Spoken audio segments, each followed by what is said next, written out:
Ubwinshi bw'abanyororo bwibonekeza mw'ihorero rikuru rya Mpimba ngo kabaye akaryo keza kuri bamwe mu baserukira abapfungwa ko kurondera ubutunzi nk'uko bivugwa na bamwe muri abo banyororo. Isoko ryacu ritanga akarorero k'ibibera muri serire A, aho kimwe mu vyumba gitangwa habanje kurihwa amafaranga ari hagati y'imiliyoni 3 n'imiliyoni 7. Abadashoboye kuronka ayo mafaranga asabwa ngo barongekwa muri koridoro itagira umuco aho bita mu kirongozi. Akanya kabibi rero twakabonye ku munsi wa kabiri muri quartier yo bita serire A, itwagwa n'uwitwa 𝐾𝐦𝐦𝐿𝐴 n'uwitwa 𝐻𝐴 imbonakure zikomeye bashoboye kurihisha chambre miliyoni 7, uwitwa Juvenal chambre 11 muri chambre gatatu no muri chambre 24 bashe miliyoni 3 na kamara maza nibara abantu baza benshi batagira nerazi. Amasoko yacu mu baduhaye amakuru asigura ko hariho bamwe mu baba bararonse ivyumba baheza bagategekwa kubivamwo kugira bironswe abashasha kubera ko barishe amafaranga menshi. Aho ni mu gihe umupfungwa wese mushasha ngo yahora ariha amafaranga 5,000 agenewe ibikorwa vy'isuku kugira ngo acaronswe icumba. Abo banyororo bakababazwa no kubona uwujejwe iryo bohero ataco abivugako kandi ngo yama yituwe. Iri soko ryacu riranatanga n'ayandi mazina y'imbonerakure zivugwa muri ivyo bikorwa. Abantu bariko barabikora naba hari uwitwa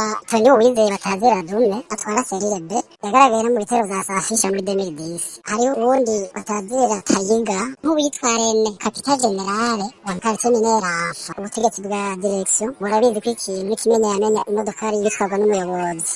Ikibabaje ubuyobozi barabimenya ntaco bushobora gukora ngo buhindure narijya handitswe yuko umunyoro yinjiye ariho amahera y'isuku 5,000. Ubu rero amashambre uko ari quartier 12 uko zisumbasumbana niko amafaranga arihishwa. Abagize ico bavuga kuri iyo ngendo ngo baraheza bagahanwa. Akarorero nk'uwitwa Kazi yagize ico avuga ati none ibi bikorwa Uburundi koko bwari kuki aciye amutwara muri nezoro ukwezi kose n'ahantu habi hateye ubwoba buri y'urumwe witunye nta kintu na kimwe ufise. Mudutabarize umushikiranganji w'ubutungane n'umukuru w'igihugu abimenye dusaba ko vyohagarara. Kuri ivyo mu ruganda rwa radio RPA twagerageje kurondera Frederico Niyubahwe umuyobozi w'ibohero rikuru rya Mpimba ariko tukaba tutashoboye kumuronka.